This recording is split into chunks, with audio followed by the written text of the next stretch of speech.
कैसा दिन आप हमें दिखा रहे हैं। कोई आपके द्वार पर नहीं आना चाहता है तो आने नहीं देते, और मैं आपके पास आना नहीं चाह रहा हूँ, क्योंकि मैं जान रहा हूँ मैं आऊँगा आपको लेने, लेकर जाऊँगा तो कंस आपको मारेगा। नहीं आना चाह रहा तो जबरदस्ती बुला रहे। रोने लगते हैं अक्रूर जी। रोते रोते पहुँचे वृंदावन। शाम का समय है, कृष्ण बलराम गोदोहन करने जा रहे थे। देखा अक्रूर काका आए हैं, दोनों दौड़ पड़े। काका आ गए, काका आ गए, जाकर के हृदय से लग गए। अक्रूर जी भावुक हो गए। वाह ठाकुर जी वाह, कब किसको काका बना लो, कब किसको चाचा बना लो, कब किसको पिता बना लो, पर सत्य तो यही है कि जगत के माई बाप तो आप स्वयं हैं जो लीला कर रहे हैं। कब किससे कौन सा रिश्ता आप जोड़ लेते हैं पता नहीं चलता। भगवान ने कहा क्या सोच रहे हैं काका, अरे क्यों आना हुआ ये तो बताइए। अक्रूर जी कहते प्रभु आपसे क्या छुपा है, कंस आपको मारना चाहता है, इसीलिए उसने आपको बुलावा भेजा है। धनुष यज्ञ तो केवल बहाना है, वस्तुतः आपको मरवाना है। जैसे ही भगवान ने ये शब्द सुना, अक्रूर जी को इशारा किया काका मुझे कंस मारना चाहता, ये मुख से मत निकालना। अगर ब्रजवासियों को ये पता लग गया कि कंस ने मुझे मारने के लिए बुलाया है तो ब्रजवासी मर जाएंगे, पर हमें जाने नहीं देंगे। इन ब्रजवासियों के सामने केवल इतना कहिएगा कि धनुष यज्ञ का मेला देखने के लिए बुलाया जा रहा है। अक्रूर जी समझ गए, मौन हो गए। नंद बाबा आए, भवन में लेकर के गए। चर्चा होने लगी। यशोदा माँ ने भोजन बनाया, भोजन परोस रही हैं, थाली में भोजन लगा रही हैं, और इतने में नंद बाबा ने पूछ दिया अक्रूर हम गरीबों की याद कैसे आ गई आज। अक्रूर जी ने कहा आया नहीं हूं, आज किसी ने भेजा है। किसने भेजा है? अक्रूर जी बोले कंस ने भेजा है। नंद बाबा बोले क्यों भेजा है? अक्रूर जी कहते हैं कृष्ण बलराम को लेने के लिए भेजा है, धनुष यज्ञ का मेला है, कंस ने बुलावा भेजा है। यशोदा माँ ने कंस का नाम सुना, कहा हम मर जाएंगे पर कृष्ण को जाने नहीं देंगे, कंस पापी है। अक्रूर जी कहते हैं भाभी जी आया हूं तो लेके ही जाऊंगा कृष्ण बलराम को। यशोदा माँ ने कहा बिना माँ बाप की आज्ञा के ले जाओगे? अक्रूर जी के मुख से निकल गया मैं इनके माँ बाप से पूछ करके आया हूं। और जैसे ये शब्द कहा मैं इनके माँ बाप से पूछ करके आया हूं, इतना शब्द सुनते ही यशोदा मैया पछाड़ खा के धड़ाम से धरती पर गिर पड़ी। हा कृष्ण हा कृष्ण हा कृष्ण कह करके रो पड़ी। भगवान दौड़े हैं, दौड़ करके माँ को संभाला। माँ मैया क्यों रोए मैया? मैया तो मूर्छित है और रोई जा रही, कृष्ण कृष्ण बोल रही है। अक्रूर जी की ओर देखकर भगवान बोले काका आपकी सब बात मुझे अच्छी लगी, लेकिन आपने ये जो कहा कि मैं यशोदा नंदन नहीं हूँ, आप मेरे माँ बाप से पूछ करके आए हैं, मेरा माँ बाप कोई और है, ये बात मुझे अच्छी नहीं लगी। अगर आप मेरे काका नहीं होते ना तो अभी हम आपको दंडित करके घर से निकाल देते। मेरी भोली भाली यशोदा माँ के सामने आपने ये कहा कि मैं यशोदा नंदन नहीं हूँ। माँ को लेकर कक्ष में पहुँचे हैं ठाकुर जी। माँ को उनके आसन पर बिठाया है, गोद में जाकर ठाकुर जी बैठ गए और धीरे से बोले मैया तू काहे को रोए मैया, तू काहे को रोए मैया? यशोदा मैया रो के कहती हैं लाला दुनिया वाले कहते हैं कि तू देवकी नंदन है, तू बता तू देवकी नंदन है कि तू यशोदा नंदन है। इस प्रश्न ने कृष्ण को झकझोर के रख दिया। हिलकियां लेकर के कन्हैया रो पड़े। कहा माँ मैंने जब से नेत्र खोला है ना, माँ के रूप में यशोदा मैया को देखा है, इसलिए माँ मेरे लिए माँ तो तू ही है, मेरी जन्मदात्री माँ यशोदा है, मैं यशोदा नंदन हूँ। माँ यशोदा मैया रो पड़ी। लाला फिर झूठ बोल रहा ना तू, तेरे बचपन की आदत गई नहीं, आज फिर तू मुझे बहला रहा है और कहता है कि तू देवकी यशोदानंदन है, जबकि सत्य तो ये है कि तू देवकी नंदन है। इसलिए लाला, तेरे सामने ये यशोदा हाथ जोड़ करके एक विनती करती है, कन्हैया अगर मुझे पता होता कि तू मेरा बेटा नहीं है ना, तो मैं तुझे ऊखल से नहीं बांधती। अगर मुझे पता होता कि तू मेरा बेटा नहीं है, तो माखन खाने पर मैं तुझे साटी लेकर दौड़ाती नहीं, मैं तुझे ऊखल से नहीं बांधती। इसलिए लाला, हो सके तो अपनी इस अभागन यशोदा को क्षमा कर देना, और भूल कर भी देवकी के सामने ऊखल बंधन की बात मत कहना, उसको बहुत कष्ट होगा। कन्हैया माँ के हृदय से लग गए, माँ उस ऊखल बंधन की लीला को तो मैं जीवन में कभी भूल ही नहीं सकता।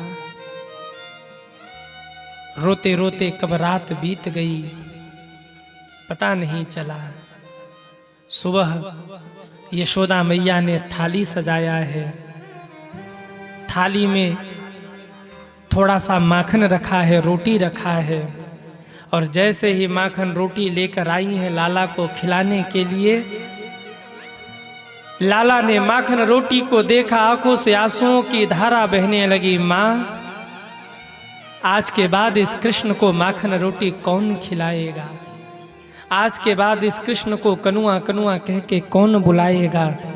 बाहर से तो कुछ नहीं बोले, पर भीतर ही भीतर कन्हैया रोते रहे। एक भी टुकड़ा खा नहीं पाए ठाकुर जी। यशोदा माँ ने श्रृंगार करके सजाया है, अक्रूर जी रथ में लेकर के बैठे हैं, और जैसे ही रथ आगे चला यशोदा मैया दौड़ पड़ी, अरे कोई मेरे कृष्ण को रोको, अरे मेरे कन्हैया को रोको, अरे कोई कन्हैया को रोको।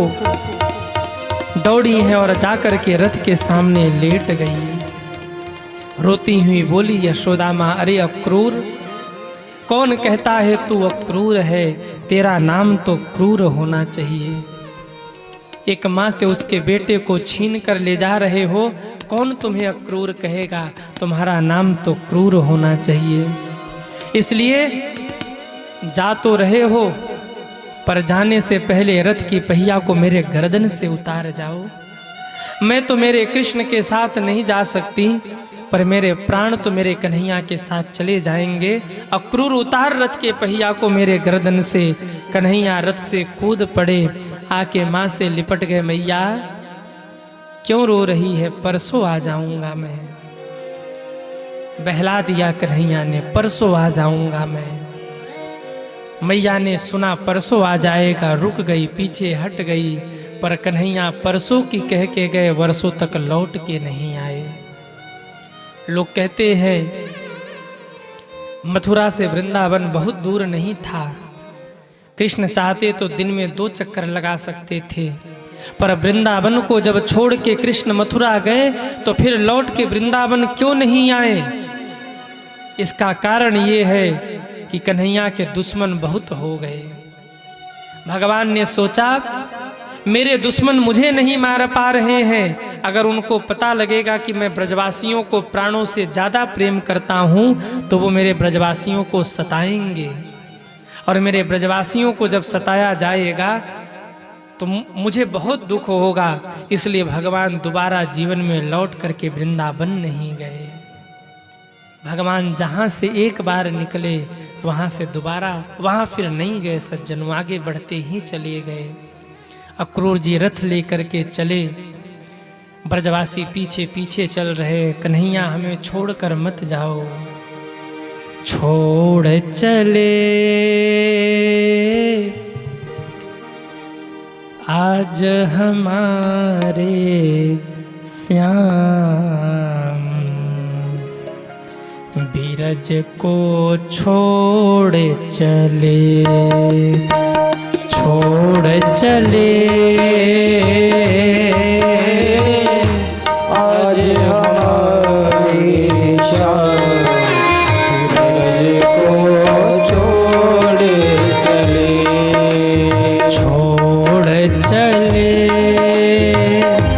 आज हमारे श्याम, बीरज को छोड़ चले, छोड़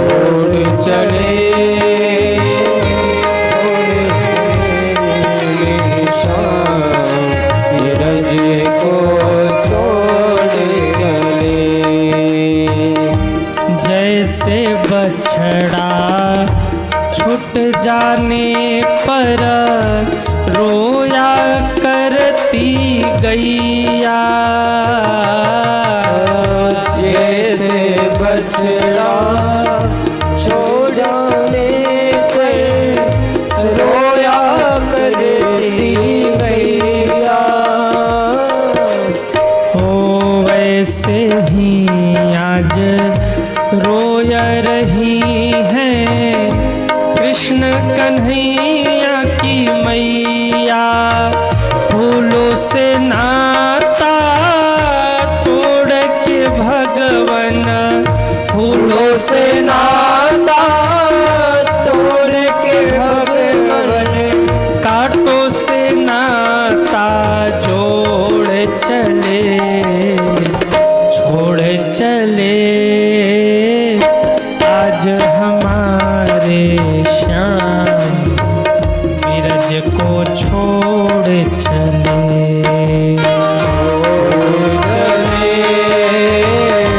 आज हमारे श्याम बिरज को छोड़ चले, बिरज को छोड़ चले, बिरज को छोड़ चले।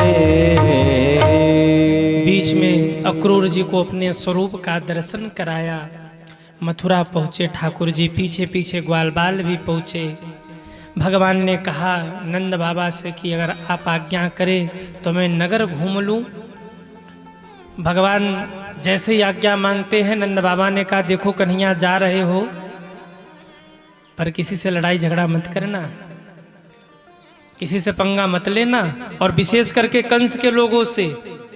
भगवान मन ही मन सोचने लगे बाबा कह रहे किसी से पंगा मत लेना, और जब तक पंगा नहीं लूंगा मामा जी को ठिकाने कैसे लगाऊंगा। कृष्ण बलराम दोनों भैया घूमने निकले, पीछे पीछे ब्रजवासी छोटे छोटे ग्वाल बाल चल रहे।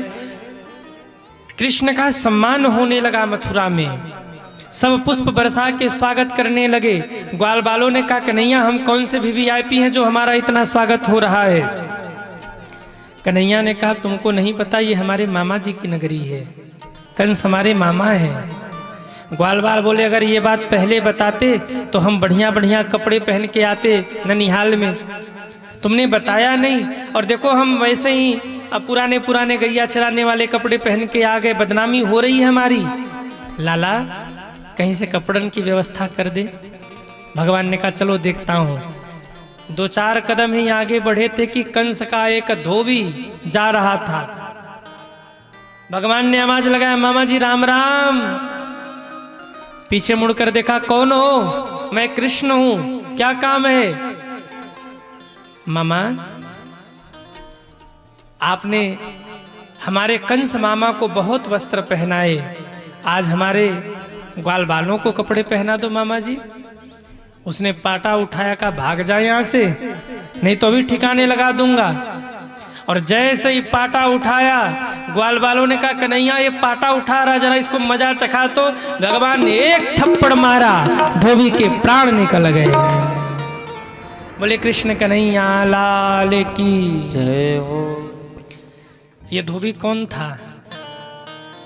ये धोबी रामावतार वाला ही वही धोबी था जिसने जानकी जी को अपशब्द कहे थे। भगवान को गुस्सा उसी समय आया था, पर मर्यादा पुरुषोत्तम थे, बोले नहीं थे। बोले बेटा कृष्णा अवतार में हम तुमको बताएंगे। एक ही थप्पड़ में ठिकाने लगा दिया। सारे गाल वालों को कहा सब अपने अपने नाप के कपड़े पहन लो। सब ने, किसी ने हरा, किसी ने नीला, किसी ने पीला, सब ने अपने अपने लिए वस्त्र पहन लिए। जैसे ही आगे बढ़े समस्या हो गई। क्या समस्या? ग्वाल बाल 3-3 फीट के कपड़े 6-6 फीट के, ग्वाल बाल 3-3 फीट के, और राजाओं के कपड़े 6-6 फीट के। बिना झाड़ू के ही रास्ता साफ हो रहा था। ग्वाल बालों ने कहा लाला कपड़े की व्यवस्था हो गई परंतु फिटिंग नहीं है, फिटिंग करा दो। सामने एक दर्जी का दुकान था। कन्हैया ने कहा मामा जी राम राम। दर्जी ने कहा भैया राम राम, क्या काम है? बोले हमारे मित्रों के वस्त्र हैं, इनको फिटिंग कर दो, थोड़ी व्यवस्थित कर दो। उस दर्जी ने सबके कपड़े व्यवस्थित किए। भगवान ने कहा क्या दक्षिणा दूं? दर्जी डर गया कि कहीं धोबी वाली दक्षिणा हमें भी न मिल जाए। कहा बस आप तो आशीर्वाद दे दो प्रभु, और कुछ नहीं चाहिए। भगवान ने कहा तो ठीक है, आशीर्वाद दे रहा हूँ, अभी तो तुम्हें कुछ नहीं मिल रहा, पर आने वाले कलयुग में तुम लोगों की व्यवस्था बिल्कुल चकाचक रहेगी। और देखो कपड़े सिलने वाले लोगों के ऊपर क्या कृपा ठाकुर जी की, जितने के कपड़े नहीं होते उससे अधिक के सिलाई हो जाती है। भगवान ने कहा खूब कृपा बनेगी, कलयुग में चिंता मत करो। यहाँ से आगे बढ़े, सुदामा नाम के एक माली ने गले में माला पहना दिया, कुब्जा ने चंदन लगा दिया, भगवान ने कुब्जा को सुंदर बना दिया, भगवान ने धनुष को तोड़ दिया। आगे बढ़े, कोलिया पीड़ हाथी मिला, उठा के पटका धम्म से कोलिया पीड़ हाथी मर गया। एक दांत कृष्ण ने तोड़े, एक दांत दाऊ ने तोड़े। कन्हैया ने कहा भैया ये दांत रखना, अभी हम लोग अंदर चलेंगे तो मामा जी हम लोगों के स्वागत की व्यवस्था किए होंगे, और स्वागत करने वालों से कैसे निपटना है काम आएगा, रखे रहना। दोनों ने एक एक हाथी के दांत लिए, प्रवेश किया है सभा में, और जैसे ही सभा में प्रवेश किया, जिनकी रही भावना जैसी, जिनकी रही भावना जैसी, प्रभु मूरत देखी तिन तैसी, प्रभु मूरत देखी तिन तैसी, जिनकी रही भावना जैसी, प्रभु मूरत देखी तिन्हा तैसी। जिनकी जैसी भावना थी, सबने अपने अनुरूप भगवान का दर्शन किया। कंस को लगा जैसे काल आ गया हो। देखते ही कंस ने कहा मार डालो दोनों बालकों को। दौड़ पड़े मल्ल योद्धा, भिड़ गए भगवान, और जैसे ही भिड़े युद्ध शुरू हो गया। मुक्का बांधकर भगवान ने एक मुक्का मारा। भगवान का मुक्का लगते ही चारूण धम्म से धरती पर गिरा, मर गया। दाऊ दादा ने एक मुक्का मारा, मुष्टिक मर गया। 10-10 हजार पहलवान भिड़ गए। भगवान ने कहा भैया भैया जरा इन पहलवानों को संभालो, मैं मामा जी को प्रणाम करके आता हूँ। दाऊ दादा ने पहलवानों को संभाला, कन्हैया ने छलांग लगाई और कंस के बालों को पकड़कर धरती पर घसीट दिया। कंस ने आवाज लगाया अरे लाला छोड़, अरे लाला छोड़। भगवान ने कहा क्या हो गया? कहा लग रही। भगवान ने कहा मामा जी एक दिन आपने मेरी मैया देवकी के केसों को पकड़कर ऐसे ही धरती पर घसीटा था, तो उस समय नहीं लग रही थी। और इतना कह के भगवान ने उसे धरती पर पटका। पूरे ब्रह्मांड का भार लेकर भगवान कूद पड़े, और जैसे ही भगवान कूदे प्राण निकल गए कंस के, और जय जयकार हो गई। बोलिए कंस मर्दन भगवान की जय हो। मर गया कंस? अरे मर गया कि नहीं? हाँ या ना? कंस के मरने से कितने लोग दुखी हैं? हाथ उठाओ। देखो ये लोग कंस के मरने से दुखी हैं। वाह, आप लोग दुखी हैं?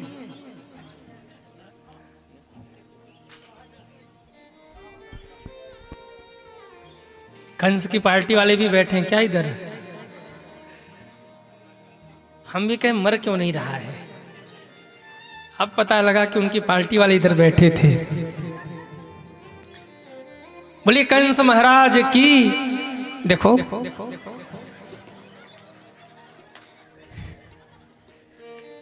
क्या बात है साहब, ठाकुर जी भी शर्मा गए होंगे। वारे निवादा। किस किस ने जय बोली कंस महाराज की? हाथ उठाओ। जाने दो कंस के, कंस मामा जी थे भगवान के, कोई बात नहीं, दिवंगत आत्मा को शांति मिले। ठाकुर जी के लिए एक बार ताली बजा दो आप। हाँ, कंस मर गया कि नहीं? अरे हाँ या ना? जाने दो, पापी था, मर गया, अच्छा हुआ। कंस मर गया। अब भगवान ने नाना जी को जेल से निकाला, ब्रजवासियों को वापस भेजा। भगवान पढ़ने के लिए चले गए सांदीपनी मुनि के आश्रम में। जब पढ़ के भगवान आए तो 17 बार आक्रमण किया है जरासंध ने, जो कंस के ससुर जी थे। 17 बार उन्होंने आक्रमण किया, लेकिन भगवान ने बार बार जरासंध को पराजित करके जीवित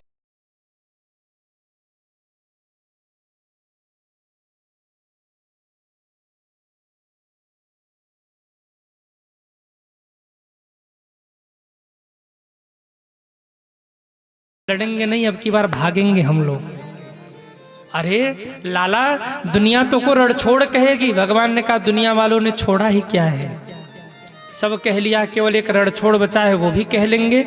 दूसरे दिन जैसे युद्ध प्रारंभ हुआ, भगवान रथ मुड़ा के भागने लगे। काल्यामन पीछे पीछे दौड़ा। जरासंध बोला, रे ओ रण छोड़ के भागने वाले, रण छोड़ है क्या?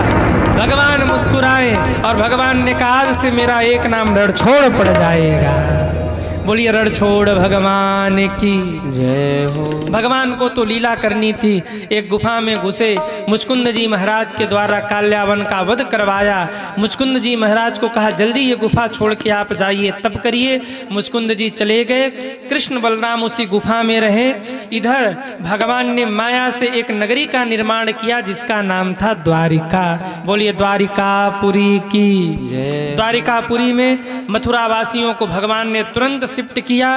भगवान गुफा में ही थे। जरासंध ने उस गुफा में आग लगवा दिया।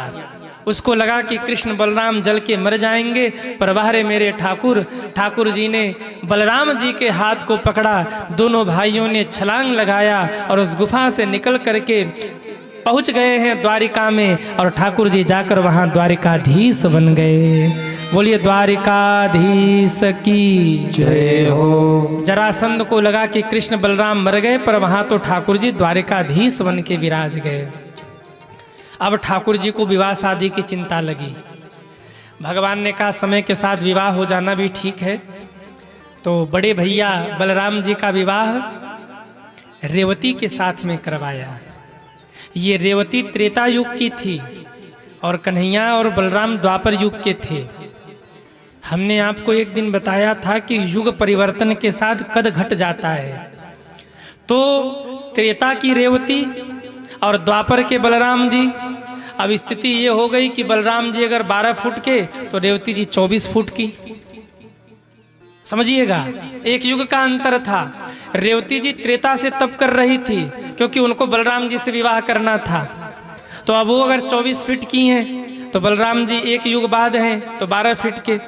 अब विवाह तो हो गया, पर बलराम जी कहीं जाते तो लोग हंसते देख के, देखो देखो कैसी जोड़ी है। जो वर है वो 12 फुट का और वधू है 24 फुट की। एक दिन गुस्सा आया बलराम जी को, कहा रेवती इधर आ। रेवती आकर खड़ी हुई। बलराम जी ने उठाया हल मूसल। रेवती ने कहा क्या कर रहे? बोले चुपचाप खड़ी रहे, बोलना मत। और हल मूसल सर पे रख करके रेवती को दबाना शुरू किया। एक बार झटका दिया तो 18 फुट, दूसरी बार झटका दिया 16 फुट, फिर नाप के नहीं अभी अभी 4 फुट बड़ी है। फिर तीसरी बार झटका दिया, दोनों बरोबर हो गए। दाऊ दादा ने कहा अब ठीक है, हमारी तुम्हारी जोड़ी जम रही है। हर मूसल से दबा के मारा, छोटा कर दिया रेवती को। इधर भगवान की एक बहन थी सुभद्रा, जिनका विवाह अर्जुन के साथ में हो गया। कितने भाई बहन थे भगवान? कहिए कितने भाई बहन थे? नहीं पता? वाह वाह रे सनातनी हो। टीवी में कब कौन सा सीरियल आता है ये पता होगा, पर भगवान कितने भाई बहन थे ये पता नहीं है। 2 भाई और 1 बहन।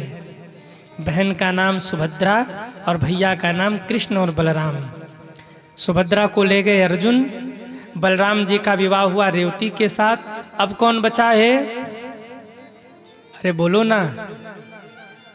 ठाकुर जी बचे हैं, पर बचपन के इतने कारनामे कोई रिश्ता वाले आते ही नहीं है। हाँ, ठाकुर जी के बचपन के कारनामे तो देखो, राधिका गोरी से विरज की छोरी से मैया कराए दो मेरो ब्याह। जो लोग रिश्ता के लिए आते बोले लड़का ठीक नहीं है, विवाह नहीं करना इससे। अब करें क्या? बोले हुआ ऐसा, उसी समय कुंदनपुर के राजा थे महाराज भीष्मक, जिनके 5 बेटे थे। एक बेटी थी जिनका नाम था रुक्मिणी। रुक्मिणी माँ का जन्म नहीं हुआ था। रुक्मिणी माँ को राजा भीष्मक ने कमल पुष्प के ऊपर पाया था। लक्ष्मी है ना, लक्ष्मी है, कमल पुष्प के ऊपर पाया था। ले आए, नाम रखा रुक्मिणी, पालन पोषण किया था। बेटी विवाह योग्य हो गई है, परंतु नारद जी के मुख से कथा सुनते सुनते रुक्मिणी माँ ने भगवान को अपना पति मान लिया है। अरे रुके रहिए, रुक्मिणी जी को ले मत आइए, अभी रुके रहिए, रुक्मिणी जी को ले जाइए। आज के कृष्ण और रुक्मिणी ऐसे हैं कि लोग उनको उठा के घूम रहे लेके गोदी में। बोले कृष्ण कन्हैया लाल की जय हो। रुक्मिणी माँ बचपन से कथा सुनती, कथा सुनते सुनते ठाकुर जी से प्रेम हो गया। पर भैया रुक्मिणी बहुत पापी थे, उन्होंने अपनी बहन रुक्मिणी का विवाह शिशुपाल से तय कर दिया। और जब रुक्मिणी जी को यह बात पता लगी ना, तो गुरु जी के चरणों में जाकर रुक्मिणी जी रो पड़ी। गुरुदेव, मेरे मन ने भगवान को पति माना है, पर जबरदस्ती मेरा विवाह शिशुपाल के साथ में हो रहा है। गुरु जी ने कहा बेटी तू चिंता मत कर, तू पत्र लिख, मैं भगवान तक लेके जाऊंगा। 7 श्लोकों का पत्र लिखा है। पंडित जी, पुरोहित जी लेकर पहुंचे हैं पत्र भगवान के पास। भगवान ने दौड़ लगाया। उस पत्र में लिखा था, श्रुत्वा गुणान भुवन सुंदर सृडवंतामते निर्विश्वकर्ण विवरे हर तुंग तापम। रुक्मिणी माँ कहती हैं, प्रभु हम आपको जानते नहीं हैं, हमने आपको देखा नहीं है, पर आपकी कथा सुनते सुनते आप हमारे हृदय में बैठ गए, मन में बस गए हैं। हमने आपको अपना पति मान लिया है, मैंने आपका वर्ण कर लिया है, अब आप हमारा हरण कर लीजिए। और यदि आप हमारा हरण नहीं करते हैं तो फेरे के समय ही हम प्राण त्याग देंगे, पर किसी और से विवाह नहीं करेंगे। भगवान ने दौड़ लगाई। इधर रुक्मिणी माँ गौरा माँ के मंदिर में पूजन करने गई हैं। अब आइए हम सभी कुंदनपुर चले, रुक्मिणी माँ को ले आइए। रुक्मिणी माँ सखियों के साथ पूजन करने जा रही हैं। आवो प्यारी सखियाँ मुझे मेहंदी लगा दो, मेहंदी लगा दो, मुझे सुंदर सजा दो, मुझे श्याम सुंदर की दुल्हन बना दो, श्याम सुंदर की दुल्हन बना दो। वो प्यारी सखियों मुझे मेहंदी लगा दो, आओ प्यारी सखियाँ मुझे मेहंदी लगा दो, मेहंदी लगा दो, मुझे सुंदर सजा दो, मेहंदी लगा दो, मुझे सुंदर सजा दो, मुझे श्याम सुंदर की दुल्हन बना दो, मुझे श्याम सुंदर की दुल्हन बना दो, मुझे श्याम सुंदर की दुल्हन बना दो, मुझे श्याम सुंदर की दुल्हन बना दो।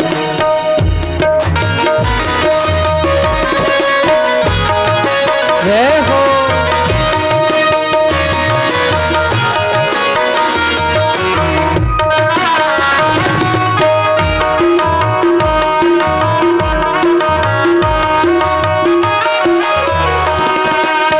ऐसी पहनू चूड़ी जो कब नाई फूटे, ऐसी पहनू चूड़ी जो कब नाही फूटे, ऐसा बरू दुल्हा जो कब नाही छूटे, ऐसा बरू दुल्हा जो कब नाही छूटे। हो अटल सुहाग की बिंदिया लगा दो, अटल सुहाग की बिंदिया श्याम सुंदर की दुल्हन बना दो, मुझे श्याम सुंदर की दुल्हन बना दो। आओ मेरी सखियों मुझे मेहंदी लगा दो, आओ मेरी सखियों मुझे मेहंदी लगा दो, मेहंदी लगा दो मुझे ऐसी सजा दो, मेहंदी लगा दो मुझे ऐसी सजा दो। मुझे श्याम सुंदर की दुल्हन बना दो, दोनों हाथ ऊपर करके तालियां बजाते हुए दुल्हन बना दो, मुझे श्याम सुंदर की दुल्हन बना दो। मुझे श्याम अरे ठाकुर जी रुक जाओ, दुल्हन बना दो। चलो आगे ठाकुर जी। और जैसे ही ठाकुर जी आए, ठाकुर जी ने रुक्मणी जी के हाथ को पकड़ा और ले गए। बोले कृष्ण कन्हैया लाल की जय हो। जैसे ही ठाकुर जी लेकर के दौड़े रुक्मणी जी को पीछे पीछे अब देखो ठाकुर जी कुछ ज्यादा ही छोटे हैं, नहीं तो दौड़ जाते। बताओ रुक्मणी मैया गोदी में उठा के आ गई, ठाकुर जी भी गोदी में उठा के आ गए, तो बेचारे खुद तो ठीक से चल नहीं पा रहे, भागेंगे कहाँ से। अरे राम राम, भगलो भगलो भगलो भगलो। जय हो, जय, ताली बजाओ ठाकुर जी के लिए। वाह, ये भाग रहे कि कूद रहे। बोलिए कृष्ण कन्हैया लाल की जय हो। ठाकुर जी रुक्मणी जी को ले गए। बीच में रुक्मी आए हैं तो उन्हें भगवान ने सबक सिखाया। दाऊ दादा ने आकर के सबको रोका। भगवान पहुंचे हैं द्वारिका में, और जैसे ही द्वारिका में पहुंचे, अभी हम लोग बारात का आनंद ले लें। आधे द्वारिकावासी बन गए बराती, आधे द्वारिकावासी बन गए घराती, और सब कहने लगे आज मेरे श्याम की, अरे जोर से बोलो, आज मेरे श्याम की। कितने लोग बराती बने हैं वो हाथ उठाए। जिन्होंने हाथ नीचे किया वो घराती हैं, घराती हैं, बराती हैं। सब ठाकुर जी के विवाह में झूमेंगे और जम के बोलेंगे आज मेरे श्याम की। ऐसे नहीं, ऐसे बोलेंगे तो आपको बारात में नहीं ले जाएंगे। जरा जोर से बोलिए आज मेरे श्याम की। जरा उठाइए दोनों हाथों को, हरि बोल।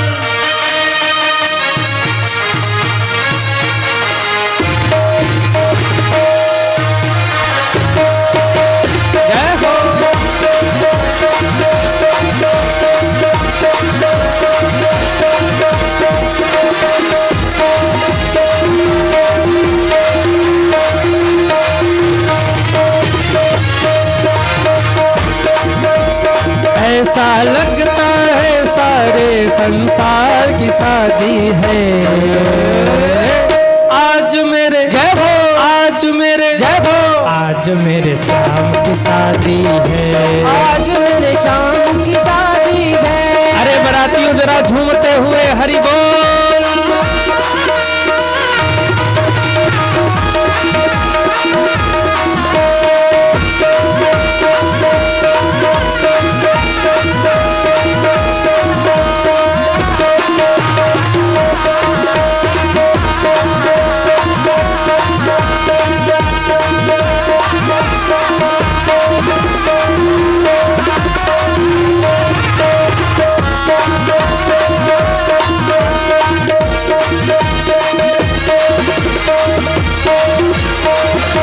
जय हो, जय हो।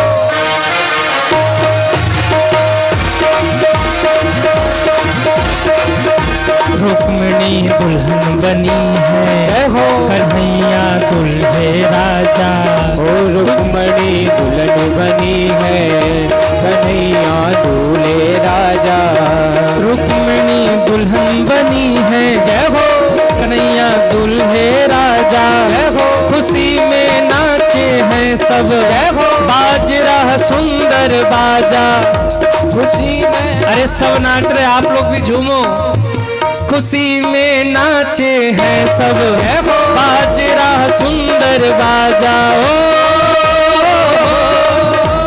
ऐसा लगता है सारे संसार की शादी है।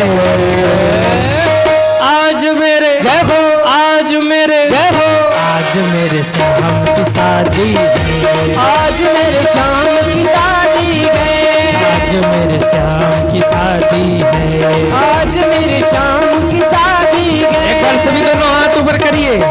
मस्ती में झूमते हुए हरि बोल। 1 2 3 4।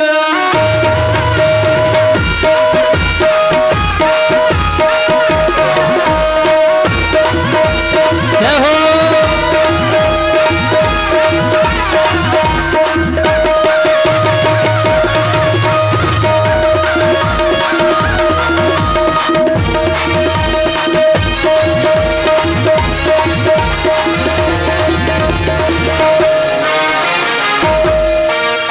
जय हो।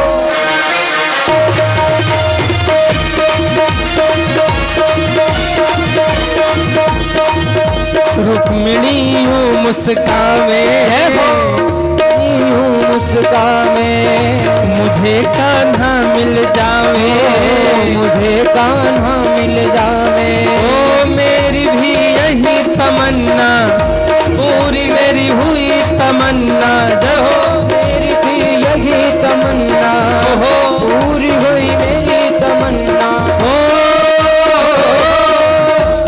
ऐसा लगता है सारे ब्रह्मांड की शादी है आज मेरे। जय हो।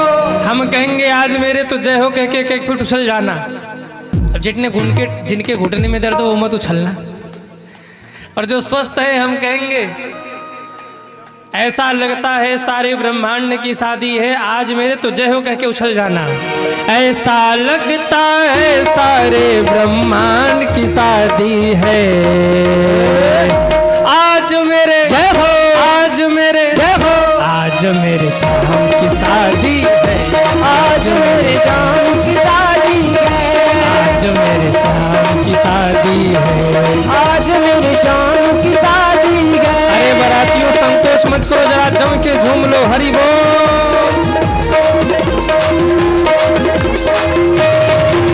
हरि बोल।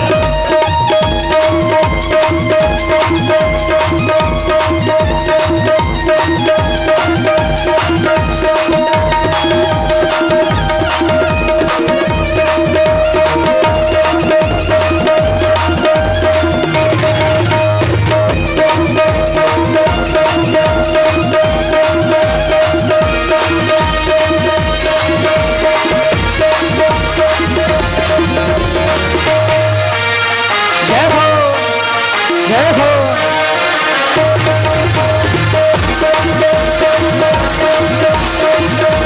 आज मेरे शाम की शादी है, आज मेरे शाम की शादी है, आज मेरे शाम की शादी है, आज मेरे शाम की शादी है, आज मेरे शाम की शादी है, आज मेरे शाम की शादी है।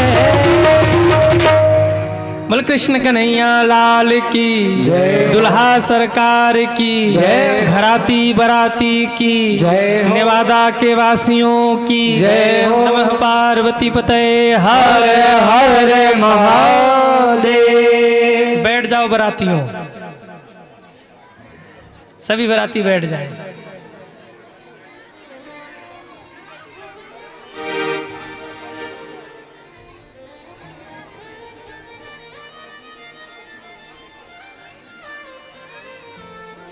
सभी विराज जाइए। बोले कृष्ण कन्हैया लाल की जय हो। भगवान पहुँचे, बड़ा उत्सव हुआ, बड़ा आनंद हुआ।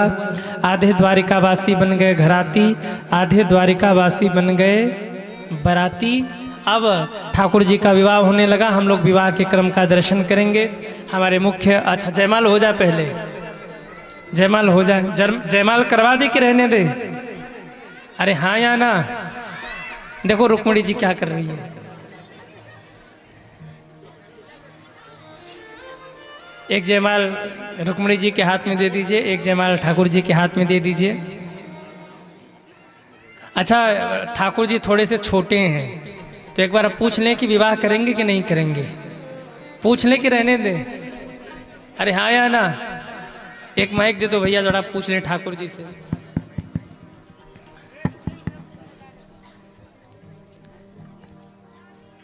क्यों ठाकुर जी विवाह करना है? अरे राम राम, जोर से ताली बजाओ। नेवादा के ठाकुर जी बड़े खतरनाक हैं। आज करना है कि कल? अरे राम राम। अच्छा, एक करना है कि 16,108? एक। ये तो बताए पे बोल रहे हैं ठाकुर जी, पर छोड़ो, अब रुक्मणी जी से एक बार पूछ लेते हैं। क्यों रुक्मणी जी, विवाह करना है? अरे जय हो जय हो जय हो रुक्मणी जी, आपकी ताली बजाओ जोर से रुक्मणी मैया के लिए। तो अब जब दोनों ही राजी है तो चलो विवाह करवा देते हैं। सबसे पहले बस हो गया अब ज़्यादा नहीं बुलवाना। रुक्मणी जी पहले जयमाल पहनाएंगी, फिर ठाकुर जी जयमाल पहनाएंगे। आप लोग जोर से ताली बजा के स्वागत करेंगे। सबसे पहले रुक्मणी जी जयमाल पहनाए, बस ऐसे, हाँ ठीक।